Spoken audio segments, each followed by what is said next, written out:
प्यारे बच्चों, उमा हिंदी क्लासेस में आपका हार्दिक स्वागत है। आज हम पढ़ने जा रहे हैं सीरीज के फूल, जिनके लेखक हैं आचार्य हजारी प्रसाद द्विवेदी जी। तो पाठ को पढ़ने से पहले हम यहाँ पाठ्य परिचय देखते हैं। यहाँ प्रस्तुत ललित निबंध सीरीज के फूल लेखक के संग्रह कल्पलता से उद्धत है। इसमें लेखक आंधी, लू और गर्मी की प्रचंडता में भी अवधूत की तरह अविचल होकर कोमल पुष्पों का सौंदर्य बिखेर रहे सीरीज के माध्यम से मनुष्य की अजय जिजीविषा और तुमुल कोलाहल के बीच धैर्य पूर्वक लोक के साथ चिंतारत कर्तव्यशील बने रहने को महान मानवीय मूल्य के रूप में स्थापित करता है। यानी कि इसमें लेखक बताना चाहते हैं कि जिस प्रकार से सीरीज का जो फूल पेड़ है वो अपने आप को भयंकर आंधी, लू और गर्मी में भी, तेज गर्मी में भी अपने आप को एक सन्यासी की तरह अविचलित होकर खड़ा रखता है और अपने कोमल पुष्पों का सौंदर्य बिखेरता रहता है, वैसे ही मनुष्य के सामने आने वाली विपरीत परिस्थितियों का मनुष्य को धैर्य पूर्वक सामना करना चाहिए और उसे अपने जीने की इच्छा को नहीं छोड़ना चाहिए। यानी कि आने वाली विपरीत परिस्थितियों का उसे डट करके सामना करना चाहिए। ऐसी भावधारा में बहते हुए उसे देवबल के ऊपर आत्मबल का महत्व सिद्ध करने वाली इतिहास विभूति गांधी जी की याद हो आती है। जब ऐसी भावधारा बहती है, ऐसी भावधारा बनती है उनके सामने कि मनुष्य को विपरीत परिस्थितियों में धैर्य पूर्वक बन करके अपने कर्तव्यों का पालन करना चाहिए, तो ऐसी स्थिति में उन्हें देवबल के ऊपर आत्मबल के महत्व को सिद्ध करने वाली इतिहास विभूति गांधी जी की याद हो आती है। देवबल यानी कि चाहे शरीर से कितना ही ताकतवर हो, लेकिन उसके सामने आत्मबल जो होता है वो ज्यादा शक्तिशाली होता है, ज्यादा ताकतवर होता है। किसी भी देहबल यानी कि ताकतवर को देख करके, देहबल शरीर बहुत अच्छा है उसका, उसमें ताकत भी है, लेकिन उसके अंदर आत्मविश्वास नहीं है, आत्मबल बिल्कुल भी नहीं है, तो ऐसा व्यक्ति कमजोर ही कहा जाता है। तो उन्हें देहबल के ऊपर आत्मबल को के महत्व को सिद्ध करने वाली इतिहास विभूति गांधी जी की याद क्यों आती है? इसलिए हो आती है क्योंकि गांधी जी भी एक दुबले पतले व्यक्ति थे, लेकिन उनमें आत्मबल बहुत ज्यादा था और उन्होंने उस आत्मबल के बलबूते पर ही अंग्रेजों को भारत से भगाया था, आजादी, भारत को अंग्रेजों से छुटकारा दिलवाया था। तो उन्हें इतिहास विभूति गांधी जी की याद हो आती है। तो वह गांधीवादी मूल्यों के अभाव की पीड़ा से भी कसमसा उठता है। कौन? लेखक। कि आज हमारे देश में हमें गांधीवादी मूल्य दिखाई नहीं दे रहे, किस प्रकार से चारों तरफ हिंसा ही हिंसा देखने को मिल रही है, अहिंसात्मक विचार देखने को ही नहीं मिल रहे। तो इस बात से उन्हें दुख हो उठता है, लेखक बेचैन हो उठते हैं। निबंध की शुरुआत में लेखक सीरीज पुष्प की कोमल सुंदरता के जाल बुनता है, यानी कि उनकी कोमल सुंदरता के बारे में, पुष्प की कोमल सुंदरता के बारे में बताते हैं। फिर उसे वेद कर उसके इतिहास में और फिर उसके जरिए मध्यकाल के सांस्कृतिक इतिहास में बैठते, यानी कि इसके माध्यम से ही ये उनके इतिहास के बारे में और फिर उसके मध्यकाल के बारे में, सांस्कृतिक इतिहास के बारे में बताते हैं। फिर तत्कालीन जीवन व सामंती वैभव विलास को सावधानी से उकेरते हुए उसका खोखलापन भी उजागर करता है। किसके माध्यम से? सीरीज के फूल के माध्यम से ही। हम आगे पाठ पढ़ेंगे तो और ज्यादा स्पष्ट हो जाएगा। लेखक अशोक के फूल के भूल जाने की तरह ही सीरीज को नजरअंदाज किए जाने की साहित्यिक घटना से आहत है और इसी से उसे सच्चे कवि का तत्व दर्शन भी होता है। लेखक क्या बताना चाह रहे हैं कवि? लेखक इसमें कि अशोक के फूल को भूल जाने की तरह, यानी कि लोग अशोक के फूल को भूल गए हैं। अशोक, शिरीष, पुन्नांग, अरिष्ट, ये जो हैं, ये पेड़ जो हैं, ये बहुत ही शुभ माने जाते थे, लेकिन आजकल लोग इनको भूलते जा रहे हैं। तो अशोक के फूल के भूल जाने की तरह ही शिरीष को भी नजरअंदाज किया जा रहा है, शिरीष को भी कोई इतना महत्व नहीं दिया जा रहा। इसकी घटना से इससे आहत हैं और इसी बीच उन्हें एक सच्चे कवि का तत्व दर्शन भी होता है और उन्हें क्या पता चलता है? उसके अनुसार योगी की अनासक्त शून्यता और प्रेमी की सरस पूर्णता एक साथ उपलब्ध होना सत्य कवि होने की एकमात्र शर्त है। यानी कि प्रश्न बनता है यहाँ कि सत्य कवि होने की एकमात्र शर्त क्या है? तो जवाब क्या होगा कि योगी की अनासक्त शून्यता और प्रेमी की सरस पूर्णता। एक योगी की तरह व्यक्ति का हृदय अनासक्त होना चाहिए, ठीक है? और प्रेमी की सरसपूर्णता, जिस प्रकार से एक प्रेमी प्रेम करता है, उसमें किस प्रकार से प्रेम करने की जो भावनाएँ होती हैं, जो भरी भावनाएँ भरी होनी चाहिए। कहने का मतलब ये है कि अनासक्त योगी की तरह उसका हृदय होना चाहिए और एक प्रेमी की तरह प्रेम करने वाला उसका हृदय होना चाहिए। एक साथ ये दोनों जिसमें उपलब्ध होंगी, वही सच्चा कवि होगा। ऐसा कवि ही समस्त प्राकृतिक मानवीय वैभव में रमकर भी चूकता नहीं है और निरंतर आगे बढ़ते जाने की प्रेरणा देता है। यानी कि इस प्रकार के भाव रखने वाला ही कवि जो होगा, वही आगे निरंतर बढ़ता जाएगा और कभी भी थकेगा नहीं। सीरीज के पुराने फलों की अधिकार लिप्सु खड़खड़ाहट और नए पत्ते फलों द्वारा उन्हें धकिया कर बाहर निकालने में लेखक साहित्य, समाज व राजनीति में पुरानी और नई पीढ़ी के द्वंद्व को संकेतित करता है। बहुत ही इंपॉर्टेंट है ये भी कि सीरीज के पुराने फलों की अधिकार लिप्सु खड़खड़ाहट, कि सीरीज के जो पुराने फल होते हैं, देखना कभी भी कि सीरीज के जो पुराने फल होते हैं वो पेड़ पर चिपके रहते हैं, यानी कि वो जल्दी से नहीं हटते हैं। तो इसके माध्यम से कवि ने क्या बताया है कि हमारे साहित्य, समाज और राजनीति में जो पुरानी पीढ़ी है, वह अपना स्थान नहीं छोड़ती जब तक कि नई पीढ़ी उन्हें धकिया करके बाहर नहीं निकाल दे। तब तक वो अपने ही पद पर चिपके रहना चाहते हैं। तो यहाँ पर नई पीढ़ी और पुरानी पीढ़ी के द्वंद्व को संकेतित किया है तथा स्पष्ट रूप में पुरानी पीढ़ी और हम सब में नएपन के स्वागत का साहस देखना चाहता है। कवि बताना चाहता है कि हम पुरानी पीढ़ी और हम सब में एक नएपन का स्वागत का साहस होना चाहिए। हमें नयों को भी अवसर देना चाहिए, नई पीढ़ी को अवसर देना चाहिए। इस निबंध का शिल्प इसी में चर्चित इक्षुदंड की तरह है, सांस्कृतिक ईख के गन्ने की तरह है। सांस्कृतिक संदर्भों व शब्दावली की भड़कीली खोल के भीतर सहज भावधारा के मधुर रस से युक्त है। यह हर तरह से आस्वाद्य और प्रयोजनीय है, यानी कि उद्देश्यपूर्ण है तथा इस प्रकार लेखक के प्रतिनिधि निबंधों में से एक है। तो सारांश रूप में यदि कहा जाए तो ये बताना चाहते हैं इसके माध्यम से कि सीरीज के फूल के माध्यम से कि जिस प्रकार से सीरीज का जो फूल है वह भयंकर गर्मी, लू और आंधी में भी धैर्य पूर्वक अपने आप को बनाए रखता है और अपने कोमल पुष्पों का सौंदर्य बिखेरता रहता है, वैसे ही एक अवधूत की तरह बना रहता है और कोमल पुष्पों का सौंदर्य बिखेरता रहता है।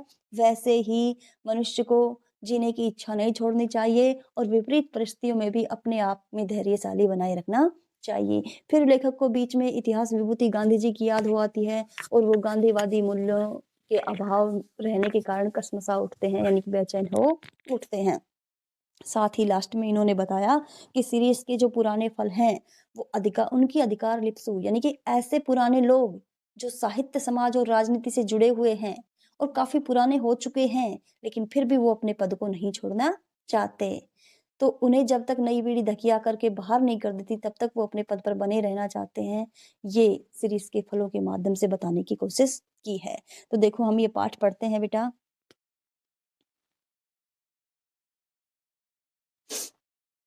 जहां बैठ के यह लेख लिख रहा हूं उसके आगे पीछे बाएं दाएं सीरीज के अनेक पेड़ हैं। जेठ की जलती धूप में जब धरित्री निर्धूम अग्निकुंड बनी हुई थी, यानी कि जहां लेखक बैठे हुए हैं वहां उनके आगे पीछे बाएं दाएं सीरीज के बहुत सारे पेड़ हैं। और जेठ ज्येष्ठ जो मास होता है जिसमें बहुत भयंकर गर्मी पड़ती रहती है, तो जेठ की जलती धूप में जब धरित्री मीन्स धरती निर्धूम बिना धुएं का अग्निकुंड बनी हुई थी, यानी कि बहुत भयंकर रूप से धरती जल रही थी, तप रही थी, सीरीज नीचे से ऊपर तक फूलों से लद गया था। लेकिन सीरीज जो था वो नीचे से ऊपर तक फूलों से लद गया था, यानी कि अपने आप को बहुत ही खुशमिजाज बनाए हुए था।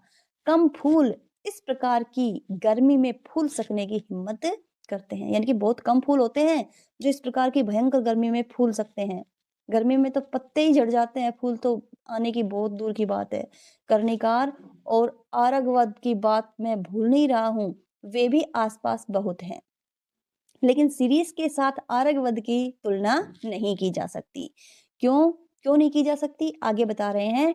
वह 15-20 दिन के लिए फूलता है। जो आरगवद का पौधा पेड़ होता है, उसकी तुलना सीरीज से क्यों नहीं कर रहे? क्योंकि वह तो केवल 15-20 दिन के लिए फूलता है, बसंत ऋतु के पलाश की भांति। लेकिन सीरीज का जो पेड़ है, फूल है, वो काफी लंबे समय तक फलता फूलता रहता है।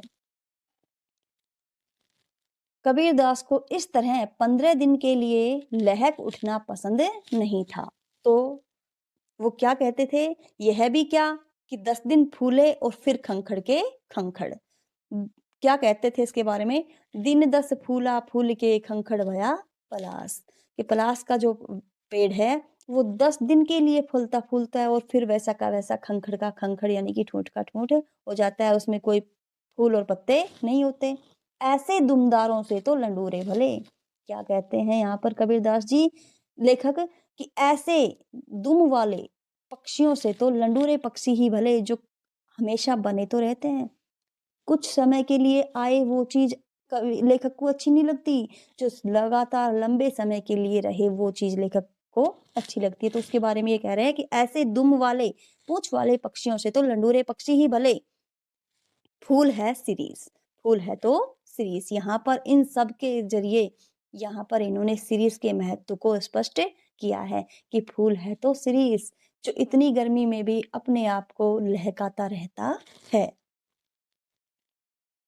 वसंत के आगमन के साथ लहक उठता है। आषाढ़ तक तो निश्चिंत रूप से मस्त बना रहता है और मन रम गया तो भरे भादों में भी निर्गात बिना बाधा के फूलता रहता है। यानी कि इतने लंबे समय तक सीरीज का जो फूल है वो खिलता रहता है। जब उमस से प्राण उबलता रहता है, भयंकर गर्मी में प्राण उबलता रहता है और और लू से हृदय सूखता रहता है, एकमात्र शिरीष कालजयी अवधूत की भांति जीवन की अजयता का मंत्र प्रचार करता रहता है। इंपॉर्टेंट है ये, अंडरलाइन कर लेना इसको कि आषाढ़ तक तो निश्चिंत रूप से मस्त बना रहता है, मन रम गया तो भरे भादों में भी निर्गात फलता फूलता रहता है। जब उमस से प्राण उबलता रहता है और लू से हृदय सूखता रहता है, एकमात्र श्री कालजयी अवधूत की भांति जो समय को जीतता हुआ चलता है, ऐसा सन्यासी उसकी भांति जीवन की अजयता का, कि जीवन में हमेशा अजय बने रहना चाहिए, उसका मंत्र प्रचार करता रहता है। यद्यपि कवियों की भांति हर फूल पत्ते को देखकर मुग्ध होने लायक हृदय विधाता ने नहीं दिया है, पर नितांत ठूठ भी नहीं हूं। सीरीज के पुष्प मेरे मन में थोड़ा हिलोल जरूर पैदा करते हैं। यहाँ पर लेखक कह रहे हैं कि जिस प्रकार से कवि हर एक फूल पत्ते को देख करके भावुक हो जाता है, मुग्ध हो जाता है और कविता या पंक्तियां रच देता है, ऐसा हृदय मेरे को विधाता ने नहीं दिया है, भगवान ने नहीं दिया है। लेकिन मैं नितांत ठूठ भी नहीं हूँ, ऐसा भी नहीं हूँ कि मेरे अंदर भावनाएं ही नहीं है। सीरीज के पुष्प मेरे मन में थोड़ा हिलोल जरूर पैदा करते हैं, कि सीरीज के पुष्पों को जब देखता हूँ तो मेरे मन में थोड़ी सी तरंग या भावनाएं आज। सीरीज के वृक्ष बड़े और छायादार होते हैं। पुराने भारत का रईस जिन मंगलजनक वृक्षों को अपनी वृक्ष वाटिका की चार दीवारी के पास लगाया करता था, उनमें एक सीरीज भी है। व्रत संहिता में ये बताया गया है कि जो पुराने समय में जो रईस लोग होते थे, वो अपने घर के पास एक वृक्ष वाटिका रखते थे, तो उन वृक्ष वाटिका में एक सीरीज का वृक्ष भी होता था। अशोक अरिष्ट पुन्नांग सीरीज के छायादार और घन वृषण हरितमा से परिवेष्टित वृक्ष वाटिका जरूर बड़ी मनोहर दिखती होगी। लेखक कह रहे हैं कि इन सब वृक्षों से आच्छादित, छायादार वृक्षों से आच्छादित, हरियाली से आच्छादित जो वृक्ष वाटिका होती थी वो बहुत ही मनोहर दिखती होगी, मन को हरने वाली दिखती होगी। वात्स्यायन ने कामसूत्र में बताया है कि वाटिका के सघन छायादार वृक्षों की छाया में ही झूला लगाया जाना चाहिए। कि वात्स्यायन ने बताया है अपने कामसूत्र में कि वाटिका के जो सघन गहरी छाया वाले जो वृक्ष होते थे उनमें ही झूला लगाया जाना चाहिए। यद्यपि पुराने कवि बकुल के पेड़ में ऐसी दोलाओं को लगा देखना चाहते थे। यद्यपि जो पुराने कवि थे वो ऐसे झूलों को बकुल के पेड़ में लगे देखना चाहते थे। क्यों? क्योंकि बकुल का पेड़ काफी मजबूत होता है। पर सीरीज भी क्या बुरा है, डाल इसकी अपेक्षाकृत कमजोर जरूर होती है, पर उसमें झूलने वालियों का वजन भी तो बहुत ज़्यादा नहीं होता। यहाँ पर लेखक कह रहे हैं कि सीरीज़ भी क्या बुरा है? झूला डालने के लिए सीरीज़ भी कोई बुरा नहीं है। डाल इसकी अपेक्षाकृत कमज़ोर ज़रूर होती है, पर उसमें झूलने वालियों का वजन भी ज़्यादा नहीं होता। तो झूलने वालियों के वजन के अनुसार इसकी डाल इतनी कमजोर नहीं होती, उनका वजन वो झेल सकती है। कवियों की यही तो बुरी आदत है कि वजन का एकदम ख्याल नहीं करते। मैं तुंदिल नरपतियों की बात नहीं कह रहा हूँ, वे चाहे तो लोहे का पेड़ बनवा लें। अब यहाँ पर लेखक कह रहे हैं कि मैं ऐसे भारी भरकम मनुष्यों की बात नहीं कर रहा हूँ। तुंदिल जिनकी तोंद निकली हुई हो, ऐसे तुंदिल नरपतियों की बात नहीं कह रहा हूँ। वो चाहे तो लोहे का पेड़ बनवा ले, उनके लिए तो लोहे के पेड़ भी टूट सकते हैं।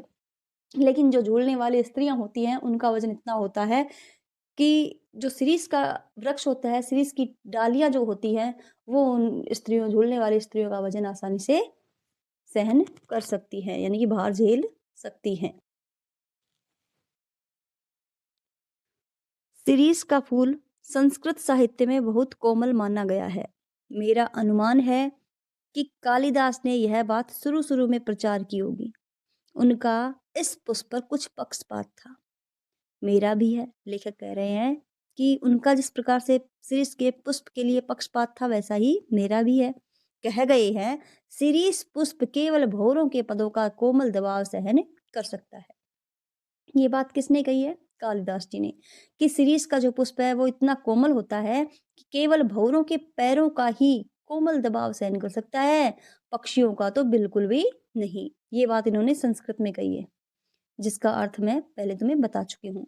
अब मैं इतने बड़े कवि की बात का विरोध कैसे करूं? अब लेखक कह रहे हैं कि इतने बड़े कवि ने जो ये बात कही है कि शिरीष का जो पुष्प होता है वो इतना कोमल होता है कि केवल भौरों के पदों का ही कोमल दबाव सहन कर सकता है, पक्षियों का तो बिल्कुल भी नहीं। तो इतने बड़े कवि की बात का मैं विरोध कैसे करूं? सिर्फ विरोध करने की हिम्मत न होती तो भी कुछ कम बुरा नहीं था, यहाँ तो इच्छा भी नहीं है। खैर, मैं दूसरी बात कह रहा था। शिरीष के फूलों की कोमलता देखकर परवर्ती कवियों ने समझा कि उन उसका सब कुछ कोमल है। कि शिरीष के फूल जितने कोमल हैं, कोमलता बताई है कालिदास जी ने कि शिरीष के फूल इतने कोमल हैं, तो इसकी कोमलता को देखकर बाद में आने वाले कवियों ने समझा कि शिरीष का तो सब कुछ ही कोमल है। यह भूल है। इसके फल इतने मजबूत होते हैं कि नए फूलों के निकल आने पर भी स्थान नहीं छोड़ते। लेखक बता रहे हैं कि ये उन कवियों की भूल है कि वो ये समझते हैं कि शिरीष का सब कुछ कोमल है। ये उन कवियों की भूल है। इसके फल तो इतने मजबूत होते हैं कि नए फूलों के निकल आने पर भी अपना स्थान नहीं छोड़ते। जब तक नए फल पत्ते मिलकर दकिया कर उन्हें बाहर नहीं कर देते, तब तक वे डटे रहते हैं। वसंत के आगमन के समय जब सारे पेड़ पौधे पुष्प पत्र से मरमरित होती रहती है, यानी कि सारी वनस्थली पुष्प पत्र से मरमरित होती रहती है, सभी पेड़ पौधों के पुष्प पत्र झड़ जाते हैं। शिरीष के पुराने फल बुरी तरह खड़खड़ाते रहते हैं, यानी कि पुराने फल शिरीष के जो है वो पेड़ पर ही खड़खड़ाते रहते हैं। मुझे इनको देखकर उन नेताओं की बात याद आती है जो किसी प्रकार जमाने का रुख नहीं पहचानते, और जब तक नई पौध के लोग उन्हें धक्का मारकर निकाल नहीं देते, तब तक जमे रहते हैं। अब यहाँ पर लेखक कह रहे हैं कि शिरीष के फलों को देख करके मुझे उन नेताओं की बात याद आती है जो किसी प्रकार से जमाने का रुख नहीं पहचानते और अपने पद पर बने रहना चाहते हैं। जब तक नई पीढ़ी के लोग उन्हें धक्का मारकर बाहर नहीं निकाल देते, तब तक वो अपने पद पर बने रहना चाहते हैं। पाठ्य परिचय में हमने पढ़ा था ना, उन्होंने बताया था कि उन लोगों की तरफ इशारा किया गया है जो साहित्य राजनीति में काफी पुराने समय से जमे हुए हैं, और वो उस अपना स्थान, अपना पद छोड़ने को तैयार नहीं है। जब तक नई पीढ़ी के लोग उन्हें धकिया कर बाहर नहीं कर देते, तब तक वो अपना स्थान नहीं छोड़ते हैं। तो शिरीष के फल के माध्यम से ऐसे लोगों की तरफ इशारा किया गया है। मैं सोचता हूँ कि पुराने की यह अधिकार लिप्सा क्यों नहीं समय रहते सावधान हो जाती। अब यहाँ पर लेखक कह रहे हैं कि मैं ये बात सोचता हूँ कि पुराने लोगों की यह अधिकार लिप्सा जो है, अधिकार पद का जो लालच है, ये समय रहते क्यों नहीं सावधान हो जाते? क्या? कि जरा और मृत्यु ये दोनों ही जगत के अति परिचित और अति प्रामाणिक सत्य हैं। जरा, बुढ़ापा और मृत्यु, ये दोनों ही जगत के इस संसार के अति परिचित, सभी जानते हैं, और अति प्रामाणिक सत्य हैं। प्रामाणिक भी हैं, अति प्रमाणित हैं, सब जानते हैं कि बुढ़ापा भी आना है और मृत्यु भी आनी है। तो समय रहते ही इनको भी संभल जाना चाहिए। तुलसीदास जी ने अफ़सोस के साथ इनकी सच्चाई पर मुहर लगाई थी।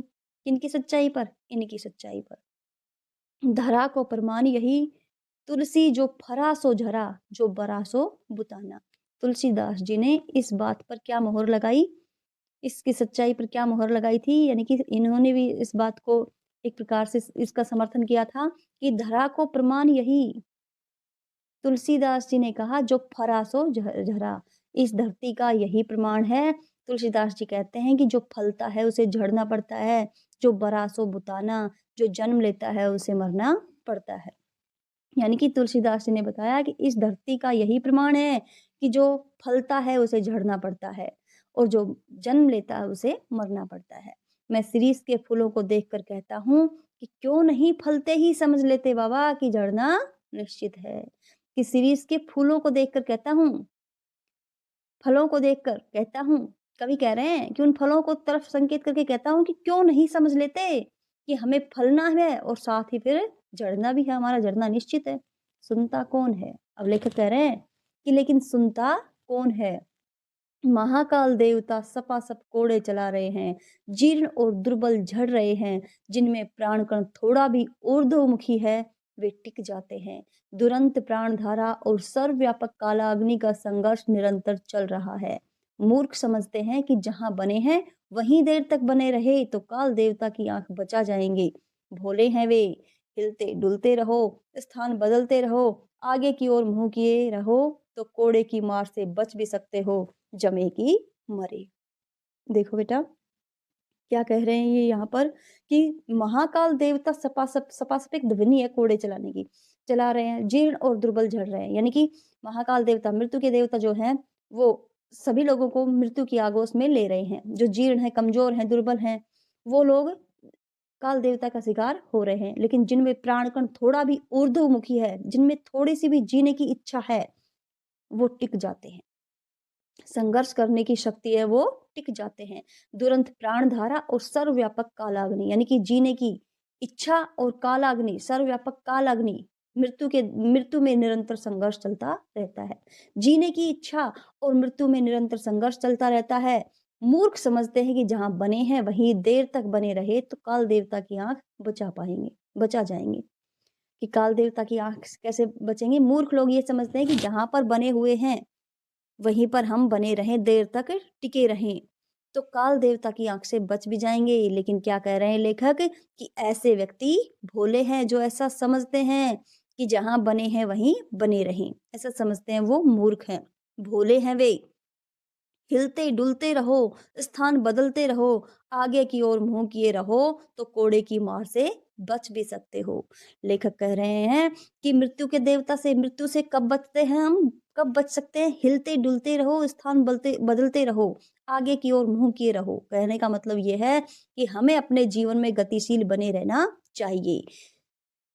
जमे कि मरे, यानी कि यदि हम एक जगह स्थिर हो गए, जड़ हो गए, तो हम मरे हुए व्यक्ति के समान हैं। हमारे अंदर परिवर्तन रहना चाहिए, गतिशील बने रहना चाहिए।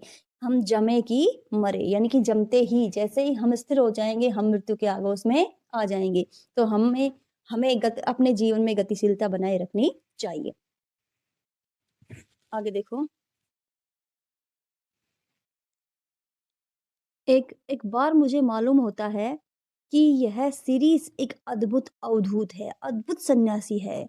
दुःख हो या सुख वह हार नहीं मानता। लेखक कह रहे हैं कि मुझे मालूम होता है, मैं ऐसा महसूस करता हूँ कि यह जो सीरीज़ है, ये वास्तव में अद्भुत और सन्यासी है।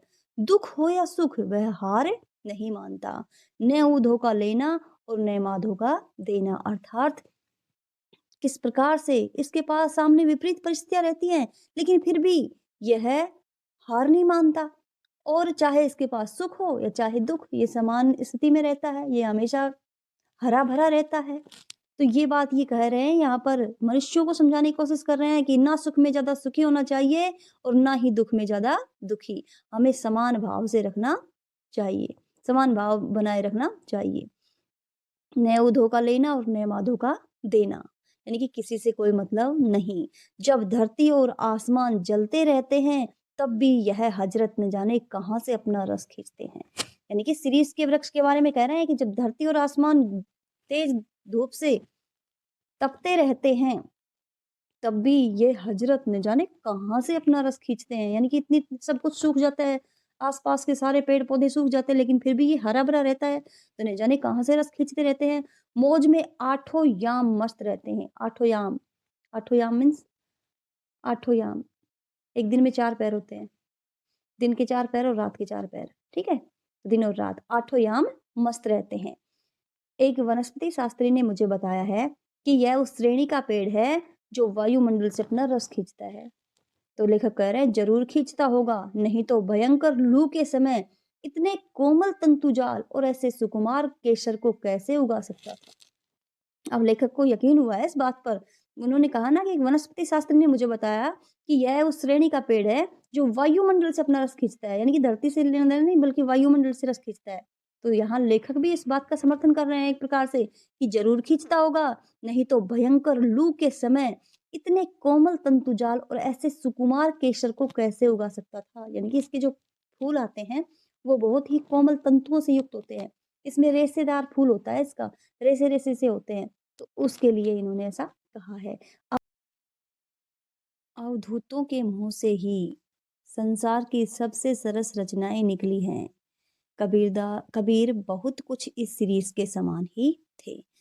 अवधूतों के मुंह से ही यानी कि जो सांसारिक मोहमाया से मुक्त होते हैं, ऐसे व्यक्तियों से ही संसार की सबसे सरस रचनाएं निकली, यानी कि उन्होंने ही सबसे सरस रचनाएं की हैं। कबीर बहुत कुछ इस सीरीज के समान ही थे। जिस प्रकार से सीरीज का पेड़ जो है, वृक्ष जो है, वो विपरीत परिस्थितियों में धैर्यपूर्वक खड़ा रहता है, मस्त मौला फक्कड़ाना स्वभाव का रहता है, वैसे ही कबीरदास जी जो थे वो मस्त बेपरवाह और सरस और मादक थे। मस्त और बेपरवाह, सरस और मादक। कबीरदास जी भी सीरीज की तरह ही इसी प्रकार से कुछ मस्त बेपरवाह, सरस और मादक थे। कालिदास भी जरूर अनासक्त योगी रहे होंगे। सीरीज के फूल फकड़ाना मस्ती से ही उपज सकते हैं और मेघदूत का काव्य उसी प्रकार के अनासक्त, जिस प्रकार जिसमें कोई आसक्ति न हो, सांसारिक मोहमाया से दूर, अनाविल, शुद्ध, पवित्र, उन्मुक्त, द्वंद से मुक्त हृदय में उमड़ सकता है। क्या बता रहे हैं कि मेघदूत जैसा जो काव्य है वो इस प्रकार के हृदय में ही उमड़ सकता है। कालिदास जी ने लिखा है ना मेघदूत, तो ये बता रहे हैं कि अनासक्त योगी रहे होंगे कालिदास जी भी। इसीलिए तो शिरीष के फूल फकड़ाना मस्ती से ही उपज सकते हैं कि शिरीष के फूल जिस प्रकार से फूल फकड़ाना मस्ती से ही उपज सकते हैं, वैसे ही इनके द्वारा जो रचित मेघदूत का काव्य है वो भी इस प्रकार के हृदय से निकला हुआ है। जो कवि अनासक्त नहीं रह सका, जो फक्कड़ नहीं बन सका, जो किए कराए का लेखा जोखा मिलाने में उलझ गया, वह भी क्या कवि है। अब यहाँ पर लेखक कह रहे हैं कि जो कभी अनासक्त नहीं रह सका, यानी कि इस सांसारिकता से ऊपर नहीं उठ सका, जो फक्कड़ नहीं बन सका, यानी कि फक्कड़ाना मस्त मौला स्वभाव का नहीं बन सका, जो किए कराई का लेखा जोखा मिलाने में उलझ गया कि किस प्रकार की रचनाएं की, इसका लेखा जोखा करने का, यानी कि इसके गणित में उलझ गया, वह भी क्या कवि है। वो कोई कवि नहीं है। इस प्रकार से लेखक कह रहे हैं कि वो कोई कवि नहीं है जो अपने किए कराए या क्या किया, कितना सही किया कितना गलत किया, इसका लेखा जोखा करने में बैठ गया, वो कोई कवि नहीं है। कहने का तात्पर्य है, अर्थात बताना चाहते हैं कि जो रचना करने के बाद उसकी निंदा आलोचना में उलझ गया, वो कोई कवि नहीं है। कर्नाट राज्य की प्रिया विजयिका देवी ने गर्वपूर्वक कहा था कि एक कवि ब्रह्मा थे, दूसरे वाल्मीकि और तीसरे व्यास। एक ने वेदों को दिया, दूसरे ने रामायण को और तीसरे ने महाभारत को। इनके अतिरिक्त और कोई यदि कवि होने का दावा करे तो मैं कर्नाट राज की प्यारी रानी उनके सिर पर अपना बायां चरण रखती हूँ। तेषाम मूर्धन्य ददामी वाम चरणम कर्नाट राजप्रिया। यानी कि इनके अतिरिक्त, इन तीनों के अतिरिक्त यदि कोई कवि होने का दावा करे तो मैं कर्नाट राज की यानी कर्नाटक राज की प्यारी रानी उनके सिर पर अपना बायां चरण रखती हूँ। एक प्रकार से ये उल्हाना या उपालंब देने की सी बात हो गई। मैं जानता हूँ कि इस उपालंब से दुनिया का कोई कवि हारा नहीं है। यानी कि ऐसा नहीं कि ऐसा सोच करके कि इनके अलावा कोई कवि ही नहीं है। ये बात सोच करके जितने भी कवि लोग थे वो हार करके बैठ गए हो, कोई हारा नहीं है। पर इसका मतलब यह भी नहीं कि कोई लजाया नहीं तो उसे डाँटा भी ना जाए। यानी कि इसका मतलब ये भी नहीं है कि कोई कवि लजाया नहीं हो उनकी इस बात से कि इन तीनों के अलावा और कोई कवि ही नहीं है। नहीं, कवि हैं जिन्होंने बहुत अच्छी-अच्छी सरस रचनाएँ भी दी हैं। इन तीनों के अलावा और बहुत सी रचनाएँ हमें मिली हैं। तो ऐसा नहीं कि उन्हें डाँटा भी नहीं जाए, लजाया नहीं हो तो डाँटा भी नहीं जाए। पर मैं कहता हूँ, कवि बनना है मेरे दोस्तों तो फक्कड़ बनो। यानी कि लास्ट इन्होंने स्पष्ट कर दिया कि बस मैं लेखक कह रहे हैं कि मैं कहता हूँ कि कवि बनना है मेरे दोस्तों तो फक्कड़ बनो। स्वभाव अपना फक्कड़ाना रखो। सीरीज़ की मस्ती की ओर देखो। लेकिन अनुभव ने मुझे बताया कि कोई किसी की सुनता ही नहीं। मरने दो। लेखक कह रहे हैं कि मैंने महसूस किया, मैंने अनुभव किया कि कोई किसी की सुनता ही नहीं है। तो फिर लेखक ने छोड़ दिया कि मरने दो, जो जैसा करता है उसको वैसा करने दो। कालिदास वजन ठीक रख सकते थे क्योंकि वे अनासक्त योगी की स्थिर प्रज्ञता और विदग्ध प्रेमी का हृदय पा चुके थे। अनासक्त योगी की स्थिर प्रज्ञता, जिस प्रकार से एक योगी जिसे जो सांसारिक मोहमाया से ऊपर उठ चुका होता है, सांसारिकता से ऊपर उठ जाता है, उसकी जो बुद्धि होती है वो स्थिर हो जाती है। ठीक है। तो और विदग्ध प्रेमी का हृदय, यानी कि एक ऐसा प्रेमी, अनुभव प्रेमी जो प्रेम में पूरी तरह से जल चुका हो, ऐसा विदग्ध प्रेमी का हृदय पा चुके थे कौन? कालिदास जी। तो वो वजन ठीक रख सकते थे। कवि होने से क्या होता है? मैं भी छंद बना लेता हूँ, तुक जोड़ लेता हूँ और कालिदास भी छंद बना लेते थे, तुक भी जोड़ सकते होंगे। क्या कह रहे हैं कि कवि होने से क्या होता है कोई? यानी कि कवि होने से क्या कोई कवि हो जाता है? मैं भी छंद बना लेता हूँ और तुक भी जोड़ लेता हूँ। लेकिन तुक बना लेने से, तुक जोड़ लेने से, छंद बना लेने से कोई कवि नहीं होता। तुक भी जोड़ते और कालिदास जी भी छंद बना लेते थे और तुक भी जोड़ ही सकते होंगे। इसलिए हम दोनों एक ही श्रेणी के नहीं हो जाते। लेकिन मैं भी उनकी तरह तुक जोड़ लेता हूँ और छंद भी बना लेता हूँ। तो मैं और कालिदास दोनों एक ही श्रेणी के क्यों नहीं हो जाते? लेकिन क्या कह रहे हैं ये कि हम नहीं हो सकते क्योंकि मेरे अंदर जो चीज़ उनके अंदर थी वो मेरे पास नहीं है। क्या? अनासक्त योगी की स्थिर प्रज्ञता और विदग्ध प्रेमी का हृदय। पुराने सहृदय ने किसी ऐसे ही दावेदार को फटकारते हुए कहा था, वयम अपि कवय कवय कवयस्ते कालिदासाद्या, कि कालिदास की तरह हम भी एक कवि हैं, कवि हैं, कवि हैं। इस तरह का दावा उन्होंने किया। मैं तो मुग्ध और विस्मय विमूढ़ होकर, आश्चर्यचकित होकर कालिदास के एक एक श्लोक को देखकर हैरान हो जाता हूँ। अब इस सीरीज के फूल को का ही एक उदाहरण लीजिए। अब ये बता रहे हैं कि कालिदास किस तरह से एक सहृदय कवि थे। तो उनकी तरह मैं नहीं था, मैं नहीं हूँ। हर कोई कवि नहीं हो जाता, ठीक है? तुक जोड़ लेने से, छंद बना लेने से कवि नहीं हो सकते। उसके लिए क्या चाहिए कि एक विदग्ध प्रेमी का, एक अनुभवी प्रेमी का हृदय और स्थिर प्रज्ञता चाहिए। अभी आगे उदाहरण दे रहे हैं कालिदास जी के ही एक शिरीष के फूल का उदाहरण लीजिए। शकुंतला बहुत सुंदर थी। सुंदर क्या?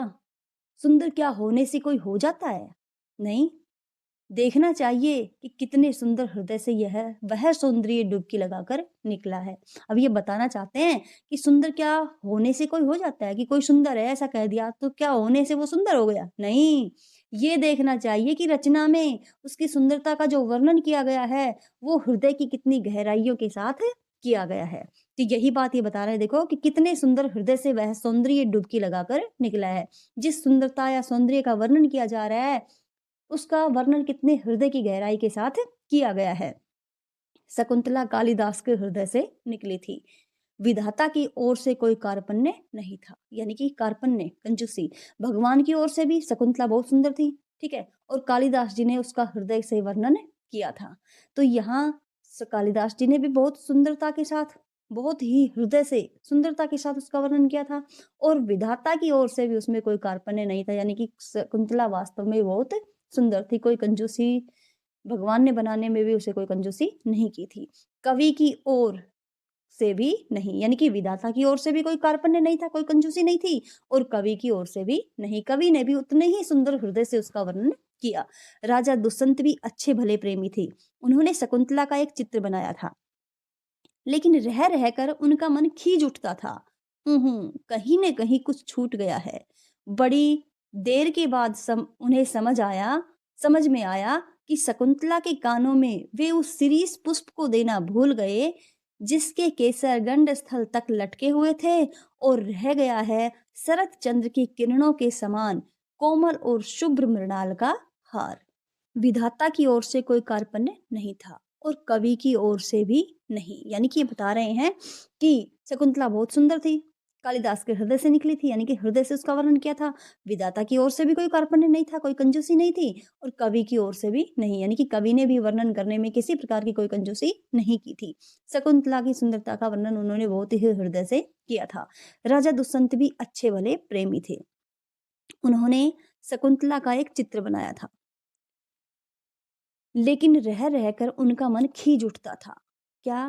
कैसे? क्यों खींच उठता था? कहीं न कहीं कुछ छूट गया है। यानी कि सोचते थे वो, जैसे चित्र बनाया तो चित्र को देखते तो उनका मन खींच उठता था कि कहीं न कहीं कुछ छूट गया है।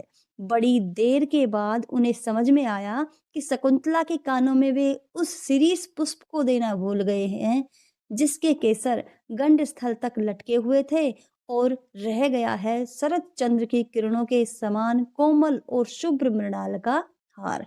यानी कि जैसे ही वो उसके चित्र को देखते, शकुंतला के चित्र को देखते, तो उनके मन में एक खीज उठती, एक मतलब खीज उठता, और वो क्या कहते कि कहीं न कहीं इसमें कुछ छूट गया है। अब क्या छूटा वो उनकी समझ में नहीं आ रहा था, लेकिन बड़ी देर के बाद उनकी समझ में आया कि वो शकुंतला के कानों में शिरीष पुष्प को देना भूल गए, यानी कि गहने के रूप में, आभूषण के रूप में शिरीष पुष्प को देना भूल गए हैं, जिसके केसर जो थे वो उसके गालों तक लटके हुए थे, और रह गया था क्या? शरद चंद्र की किरणों के समान कोमल, शरद ऋतु के चंद्रमा के किरणों के समान कोमल शुभ्र मृणाल का हार, यानी कि कमल के डंठल का हार जो है वो उसके गले चित्र में देना भूल गए थे। कालिदास सौंदर्य के बाह्य आवरण को भेदकर उसके भीतर तक पहुंच सकते थे। यानी कि कालिदास जी जो थे,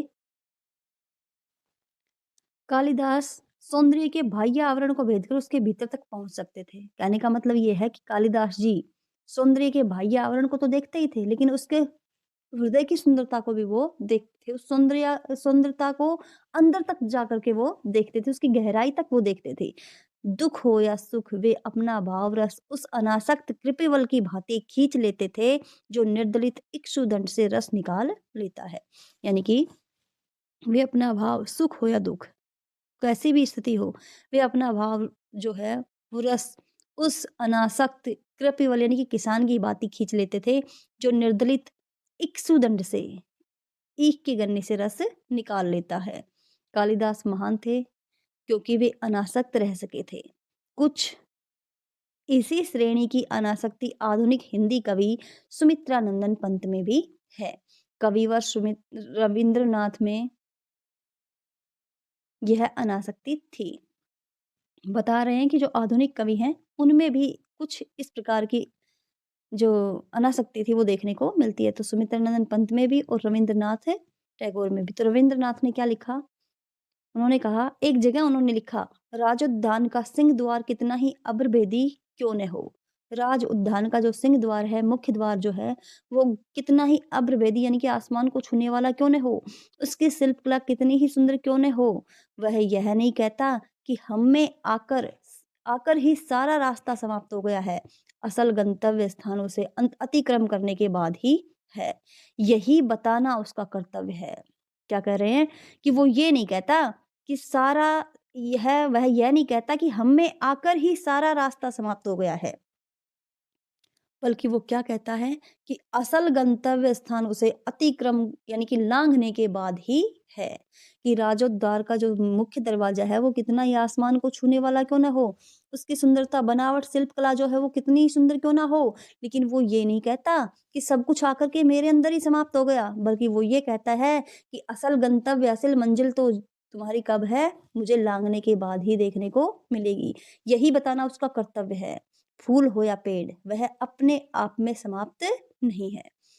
वह किसी अन्य वस्तु को दिखाने के लिए उठी हुई उंगली है, वह इशारा है। अब स्पष्ट कर दिया ना यहाँ पर लेखक ने कि शीर्ष के फूल के माध्यम से भी वो कुछ संकेत देना चाहते हैं, कुछ स्पष्ट करना चाहते हैं, जिसे हमारे लिए समझना बहुत ही आवश्यक है कि फूल हो या पेड़ वह अपने आप में समाप्त नहीं होता। वह किसी अन्य वस्तु को दिखाने के लिए उठी हुई अंगुली है। वह इशारा है यानी कि संकेत है, किसी और लक्ष्य, ये लक्ष्य नहीं है।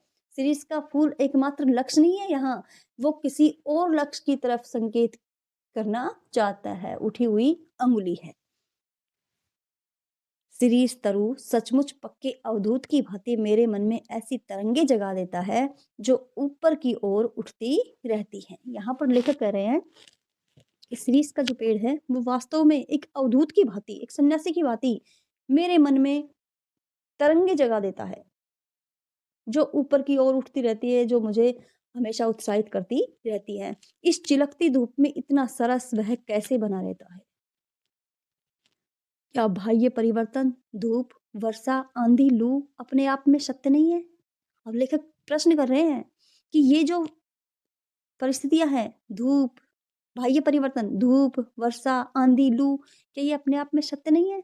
जो शिरीष के वृक्ष पर किसी प्रकार का कोई प्रभाव नहीं डालती? नहीं, ये सत्य है, लेकिन यहाँ इनके साथ शिरीष के वृक्ष ने जीना सीख लिया है। इन विपरीत परिस्थितियों में भी इन बाह्य परिवर्तन इस पर कोई असर नहीं डालते।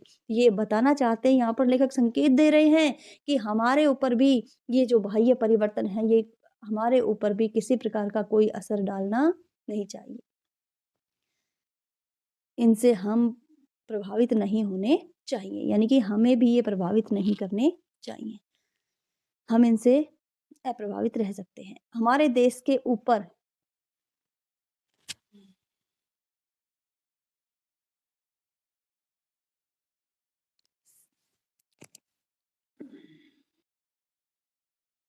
शिरीष तरु सचमुच पक्के अवधूत की भांति मेरे मन में ऐसी तरंगे जगा देता है जो ऊपर की ओर उठती रहती हैं। यानी कि लेखक कह रहे हैं कि शिरीष तरु जो है, वृक्ष जो है, वो सचमुच मेरे अंदर ऐसी हिलोरे जगा देता है, मन में ऐसी तरंगे जगा देता है जो ऊपर की ओर उठती रहती है, मुझे उत्साहित करती रहती है। इस चिलकती धूप में इतना सरस वह कैसे बना रहता है? सोचने पर मजबूर हो रहे हैं यहाँ पर लेखक कि इस चिलकती धूप में, इतनी भयंकर धूप में भी वह इतना सरस कैसे बना रहता है? क्या ये बाह्य परिवर्तन, धूप, वर्षा, आंधी, लू अपने आप में सत्य नहीं है? ये सोच रहे हैं, क्या ये सत्य नहीं है? सत्य हैं, लेकिन उन्होंने, शिरीष के वृक्ष ने अपने आप को ढाल लिया है और वो ये जो बाह्य परिवर्तन है, धूप, वर्षा, आंधी, लू, इनका उस पर कोई असर नहीं पड़ता। ऐसे ही इस लेखक हमें बताना चाह रहे हैं, एक प्रकार से संकेत दे रहे हैं कि इस जीवन में आने वाली जो परिस्थितियां हैं, उनका हमें अपने जीवन पर किसी प्रकार का कोई प्रभाव नहीं पड़ने देना चाहिए, कोई असर नहीं होने देना चाहिए। हमारे देश के ऊपर,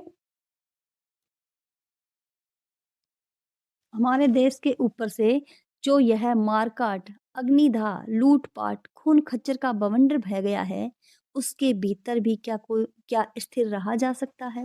यानी कि हमारे देश में जो ये स्थिति बनी हुई थी, मारकाट की, अग्निदाह की, लूट-पाट की, खून-खच्चर का जो ये वातावरण बना हुआ है, उसके भीतर क्या स्थिर रहा जा सकता है? क्या कोई व्यक्ति स्थिर रह सकता है? शिरीष रह सका है। लेकिन यहाँ पर लेखक कह रहे हैं कि ऐसी स्थिति में, विपरीत परिस्थिति में शिरीष रह सका है और अपने देश का एक बूढ़ा रह सका था। और अपने देश का एक बूढ़ा, बूढ़ा से कौन से किससे तात्पर्य है? गांधी जी से तात्पर्य है कि ऐसी स्थिति में ही हमारे देश का एक बूढ़ा यानी कि महात्मा गांधी जी रह सके थे। क्यों, मेरा मन पूछता है कि ऐसा क्यों संभव हुआ? मेरा मन पूछता है बार-बार कि ऐसा उनके साथ क्यों संभव हुआ? वो कैसे रह सके? क्योंकि शिरीष भी अवधूत है। शिरीष वायुमंडल से रस खींचकर इतना कोमल और इतना कठोर है। गांधी जी भी वायुमंडल से रस खींचकर इतना कठोर और इतना कोमल हो सका था। मैं जब-जब शिरीष की ओर देखता हूँ, तब-तब हुक उठती है, हाय! वह अवधूत आज कहाँ है? यानी कि लेखक कह रहे हैं कि जब-जब मैं शिरीष की ओर देखता हूँ, तब तक मेरे मन में एक हुक उठती है, एक कसक उठती है कि हाय! वह अवधूत आज कहाँ है? यानी कि ऐसे व्यक्ति जो अवधूतों की तरह रहते थे, जिन पर ये परिवर्तन किसी प्रकार का कोई असर नहीं डालते थे, ऐसे अवधूतों की आज कमी है।